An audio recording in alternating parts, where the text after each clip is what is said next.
আমাদেরকে জানতে হবে যে আমাদের নবী সাল্লাল্লাহু আলাইহি ওয়াসাল্লাম মেরাজে গিয়ে কি দেখেছেন। তিনি মেরাজে গিয়ে যে বিষয়গুলো দেখেছেন এর ভিতরে একটা বিষয় হলো তিনি জিবরিলকে দেখেছেন। জিবরিল ফেরেশতাকে তিনি তার আপন যে সুরত, তার আসল যে রূপ, সেই রূপে তিনি দেখেছেন। বিভিন্ন বর্ণনা দ্বারা প্রমাণিত যে জিবরিলকে আল্লাহ রাব্বুল আলামিন কতগুলো ডানা দিয়েছেন? 600 ডানা। এবং তার এক একটি ডানা এক প্রান্ত থেকে অপর প্রান্ত যতদূর মানুষের চোখ যায় ততদূর পর্যন্ত বড়। এত দীর্ঘ, এত বড় বৃহৎ 600 ডানা আল্লাহ তাআলা তাকে দিয়েছেন। জিবরিলের যে আসল রূপ, মহা সৃষ্টি আল্লাহ তাআলার, যে জিবরিল আয়াতুম মিন আয়াতিল্লাহ, আল্লাহর অসংখ্য নিদর্শনের মধ্যে জিবরিলের অস্তিত্ব একটা নিদর্শন। এটিকে নবী সাল্লাল্লাহু আলাইহি সাল্লাম মেরাজে তার আসল রূপে দেখার সুযোগ পেয়েছেন। এটি ছিল একটি। নবী করিম সাল্লাল্লাহু আলাইহি সাল্লামের মেরাজে তিনি আরো যা দেখেছেন তার মধ্যে দ্বিতীয় হলো বোরাক তিনি দেখেছেন। বোরাক একটি বাহন।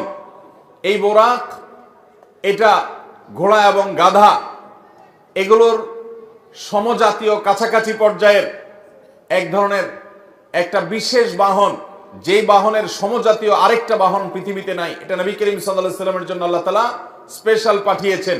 যদিও আল্লাহ তাআলা চাইলে তাকে সরাসরি উপরে তুলে নিতে পারতেন, কিন্তু আদ-দুনিয়া বিল ওয়াসাইল লা বিল ফাদাইল, দুনিয়াতে সবকিছু ওসিলা এবং মাধ্যম দিয়েই হয়। এইজন্য আল্লাহ তাআলা এই বাহনটা ব্যবহার করেছেন।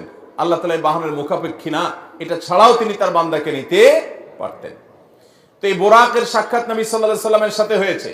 আমাদের দেশে অনেক ঘর বাড়িতে দেখবেন, অনেক দোকানে দেখবেন বিভিন্ন বড় বড় এরকম ছবি টাঙানো আছে, যে ছবিতে লেখা আছে নবীজির বোরাক। সে বোরাকের আবার দুটা ডানাও আছে, দেখছেন আপনারা? অথচ নবী করিম সাল্লাল্লাহু আলাইহি সাল্লামের বোরাক আমরা কেউ দেখেছি? তাহলে এই ছবি যে অঙ্কন করেছে সে কোত্থেকে দেখলো? বোঝা গেল এটা নবী সাল্লাল্লাহু আলাইহি সাল্লামের বোরাকের নামে প্রতারণা। তার বোরাকের ধরন কেমন ছিল এটা তিনিই জানেন। হাদিসের বিবরণের সাথে বরং এই ছবির কোনো মিল পাওয়া যায় না। এখানে ডানা দেয়া হয়েছে, অথচ নবী সাল্লাল্লাহু আলাইহি সাল্লামের বিবরণ থেকে সেরকম কিছু, এখানে যেরকম দেখা হচ্ছে সেরকম কি বোঝা যায় না। অতএব যারা বরকতের জন্য বোরাকের ছবি দোকানে টাঙায় রাখেন, অফিস আদালতে টাঙায় রাখেন, বাসাবাড়িতে টাঙায় রাখেন, তারা এটার কারণে কোনো সওয়াব বা বরকত লাভ করা তো দূরের কথা, উল্টা গুনাহগার হবেন। কারণ নবী সাল্লাল্লাহু আলাইহি সাল্লাম বলেছেন বুখারীর হাদিস, লা তাদখুলুল মালাইকাতু বাইতান ফিহি কালবুন আও সূরা, যে ঘরে কুকুর থাকে অথবা কোন প্রাণীর আকৃতি থাকে, ছবি থাকে, সেখানে আল্লাহর রহমতের ফেরেশতা প্রবেশ করবে। বিধায় নবীজির বোরাকের নামে আপনি যে ছবি রাখছেন এটার মাধ্যমে আপনার ব্যবসা বরকত হবে না, ঘরে বরকত নাজিল হবে না, বরং আল্লাহর বরকত এবং রহমত আসার দুয়ার বন্ধ হয়ে যাবে। আল্লাহ তাআলা আমাদেরকে নেক্সট সূরাতে শয়তানের এই ধোঁকা থেকে বেঁচে থাকার তৌফিক দান করুন। তাহলে নবী সাল্লাল্লাহু আলাইহি সাল্লাম মেরাজে গিয়ে দ্বিতীয় যে বিষয়টি দেখেছেন সেটা হলো বোরাক, আল্লাহর বিশেষ এক সৃষ্টি, যেটা আমরা কেউ দেখি নাই, তিনিও আর তার আগে দেখেন নাই, তারপরে আর দেখেন নাই। একটা বিশেষ সৃষ্টি, বিশেষ একটা বাহন, যেটার উপরে করে আল্লাহ তাআলা তাকে ভ্রমণ করিয়েছেন, রাত্রিকালীন ভ্রমণ। তৃতীয়ত তিনি যা দেখেছেন তা হলো তিনি প্রতিটি আসমানে আল্লাহর একজন বিশেষ নবীর সাথে সাক্ষাৎ করেছেন। আল্লাহর যে সমস্ত নবীরা দুনিয়া থেকে বিদায় হয়ে গেছেন, মারা গেছেন, নবীগণ দুনিয়া থেকে চলে যাওয়ার পরও একটা বিশেষ হায়াত, বিশেষ একটা জীবন তারা লাভ করেন। আল্লাহ রাব্বুল আলামিন তাদেরকে অদৃশ্যের জগতে সে অলৌকিকভাবে এক এক আসমানে আল্লাহ তাআলা এক একজন নবীর সাথে নবী করিম সাল্লাল্লাহু আলাইহি সাল্লাম আমাদের রাসূলের সাক্ষাৎ ঘটিয়েছেন। তিনি প্রথম আসমানে দেখেছেন আদম আলাইহিস সালামকে, দ্বিতীয় আসমানে দেখেছেন ঈসা এবং ইয়াহইয়া আলাইহিস সালামকে, তৃতীয় আসমানে দেখেছেন আল্লাহ নবী ইউসুফ আলাইহিস সালামকে, চতুর্থ আসমানে দেখেছেন আল্লাহ নবী ইদ্রিস আলাইহিস সালামকে, পঞ্চম আসমানে দেখেছেন আল্লাহ নবী হারুন আলাইহিস সালামকে, ষষ্ঠ আসমানে দেখেছেন আল্লাহ নবী মুসা আলাইহিস সালামকে, আর 7 নম্বর আসমানে দেখেছেন আল্লাহর আরেক নবী এবং খলিল আল্লাহর রাসূল ইব্রাহিম আলাইহিস সালামকে। তো আল্লাহ তাআলা আমাদের প্রিয় নবী সাল্লাল্লাহু আলাইহি সাল্লামকে এতজন উলুল আজমি মিনার রসুল, বড় বড় রাসূলের সাথে, আল্লাহর বড় বড় নেককার বান্দাদের সাথে, নবীদের সাথে, যারা দুনিয়াতে আল্লাহর মিশন নিয়ে, তাওহীদের দাওয়াত নিয়ে এসেছেন, বহু গ্লানি পোহায়েছেন, তাদের সাথে আমাদের নবীজি সাক্ষাতের সুযোগ করে দিয়েছেন। তিনি তাদের সাথে পরামর্শের সুযোগ পেয়েছেন, তাদের কাছ থেকে অভিজ্ঞতা শেয়ার করার সুযোগ পেয়েছেন, তাদের নাসিহা নেওয়ার সুযোগ পেয়েছেন, তারা তাকে অভিবাদন জানিয়েছেন, তাকে ওয়েলকাম জানিয়েছেন, আল্লাহর শ্রেষ্ঠ রাসূল, শ্রেষ্ঠ নবী হিসেবে তাকে তারা সম্মান দিয়েছেন। এই নেয়ামতটা আল্লাহ আমাদের হাবিব সাল্লাল্লাহু আলাইহি সাল্লামকে, আমাদের প্রিয় নবী সাল্লাল্লাহু আলাইহি সাল্লামকে, আল্লাহর হাবিবকে আল্লাহ তাআলা এই নেয়ামতটা মেরাজের মাধ্যমে দিয়েছেন, যে তিনি আদম আলাইহিস সালামের সাথে, ঈসা এবং ইয়াহইয়া আলাইহিস সালামের সাথে, ইউসুফ এবং ইদ্রিস আলাইহিস সালামের সাথে, মুসা এবং হারুন আলাইহিস সালামের সাথে এবং ইব্রাহিম আলাইহিস সালামের সাথে 7 আসমানে এক একজনের সাথে সাক্ষাৎ তিনি করেছেন।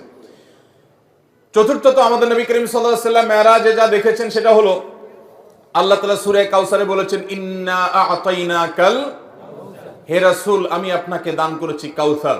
কাউসার শব্দের অর্থ হলো অধিক কল্যাণ, প্রভূত কল্যাণ। এখানে হাউজে কাউসারও বোঝানো হতে পারে।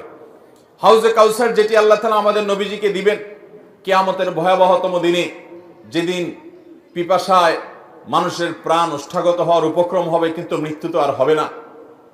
সেই ভয়াবহ কঠিন সময়ে আল্লাহ রাব্বুল আলামিন তার হাবিবকে হাউজে কাউসার দান করবেন এবং হাউজে কাউসারে অজস্র পরিমাণে এটা থেকে পান করার জন্য পাত্র থাকবে। তার তত্ত্বাবধানে সেখান থেকে পানি পান করানো হবে। তিনি তার উম্মতের মধ্য থেকে যারা সুন্নাহকে আঁকড়ে ধরেছে, বিদআত থেকে যারা দূরে থেকেছে, শিরক থেকে যারা দূরে থেকেছে, তাওহীদ যারা মজবুত করেছে, আকীদা ঈমান যারা বিশুদ্ধ করেছে, প্রতিটা আমলে সুন্নাতে রাসূলকে জেনে জেনে আমল করেছে, বিদআতকে ছুঁড়ে ফেলে দিয়েছে, এ আল্লাহর বান্দাদের জন্য যারা নবী সাল্লাল্লাহু আলাইহি সাল্লামের দুনিয়া থেকে যাওয়ার পর তার দ্বীনের মধ্যে পরিবর্তন করে নাই, কোন রকম বিদআত সংযোজন করে নাই, কোন বিয়োজন করে নাই, এই মানুষগুলোকে নবী সাল্লাল্লাহু আলাইহি সাল্লাম সেদিন হাউজে কাউসার থেকে পানি পান করাবেন।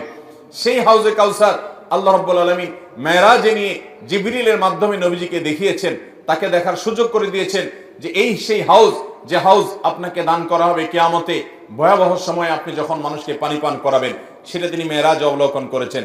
ঠিক একইভাবে নবী করিম সাল্লাল্লাহু আলাইহি সাল্লাম মেরাজে জাহান্নামের যে দারোয়ান, যার নাম হলো মালিক, সে মালিক দারোয়ানের সাথে সাক্ষাৎ, জাহান্নামের প্রধান প্রহরী, তার সাথে সাক্ষাৎ নবী সাল্লাল্লাহু আলাইহি সাল্লাম মেরাজে হয়েছে।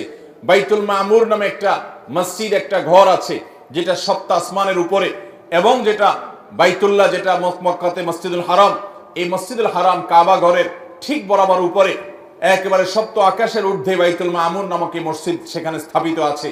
এই মসজিদে প্রতিবারে 70,000 ফেরেশতা প্রবেশ করেন আল্লাহর ইবাদতের জন্য। যারা একবার ঢুকেন তারা ইবাদত করে বের হওয়ার পর আর তারা ঢুকেন না, নতুন 70,000 ঢুকে। আল্লাহ তাআলার ফেরেশতা কত অগণিত, তাদের সংখ্যা কত বেশি, সেটা একমাত্র আল্লাহ ভালো জানেন। এখান থেকে কিছুটা আঁচ এবং অনুমান করা যায়। সেই বাইতুল মামুরে নবী করিম সাল্লাল্লাহু আলাইহি সাল্লামকে আল্লাহ তাআলা যাওয়ার এবং সেখানে উপস্থিত হওয়ার সুযোগ দিয়েছেন মেরাজের মাধ্যমে। ঠিক একইভাবে নবী করিম সাল্লাল্লাহু আলাইহি সাল্লামকে আল্লাহ তাআলা সিদরাতুল মুনতাহা, সেখানে আল্লাহ তাআলা যাওয়ার সুযোগ দিয়েছেন এবং জান্নাত দেখার সুযোগ দিয়েছেন, জাহান্নাম দেখার সুযোগ দিয়েছেন। জাহান্নামের কিছু চিত্র, জাহান্নামের কিছু মক বা ডামি দৃশ্য নবী সাল্লাল্লাহু আলাইহি সাল্লামকে আল্লাহ দেখিয়েছেন। জান্নাতের কিছু চিত্র, কিছু দৃশ্য নবী সাল্লাল্লাহু আলাইহি সাল্লামকে আল্লাহ তাআলা দেখিয়েছেন। দাজ্জালের সাথে সাক্ষাৎ হয়েছে। এরকম আরো বহু জিনিস আল্লাহ নবী সাল্লাল্লাহু আলাইহি সাল্লাম মেরাজের এই সফরে তিনি দেখেছেন, আল্লাহ তাআলা তাকে দেখিয়েছেন।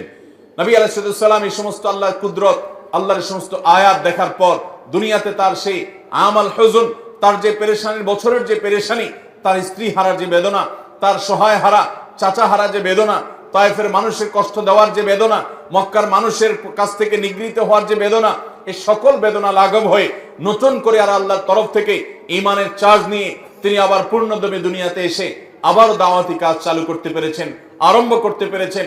এটা ছিল আল্লাহ তাআলার পক্ষ থেকে তার হাবিবের প্রতি, তার রাসূলের প্রতি মস্ত বড় ইহসান এবং দয়া।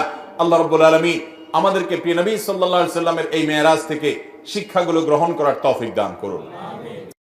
আস-সুন্নাহ ফাউন্ডেশন, উম্মার স্বার্থে সুন্নাহর সাথে।